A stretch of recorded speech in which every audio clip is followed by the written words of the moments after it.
Malaki ang itinutulong kasi sa ganyan na masaya kasi nandiyan sila at saka pag nananalo, mga palaro, nakakakuha sila ng mga prizes. Siyempre, kasayahan yun ng taon pag sila nabubunot.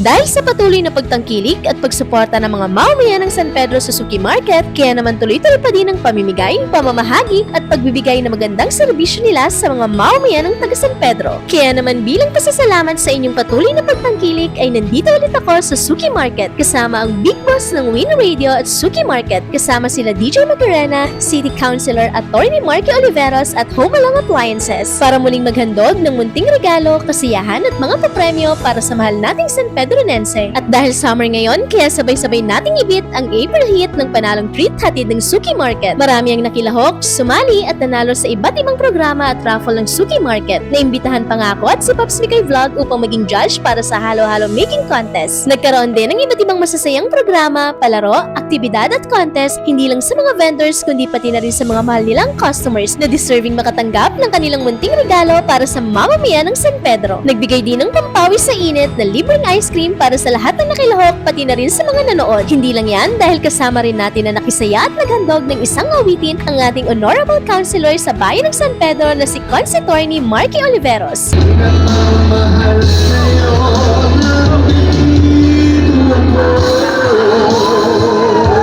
Kaya para sa patuloy na pagkakaroon ng ganitong programa ay patuloy lang po nating suportahan ang mga magagandang programa na tulad na ito ng Suki Market. Dahil ang Suki Market ay hindi lang your clean, fresh at safe market kundi isang pamilihang bayan ng San Pedro na may puso.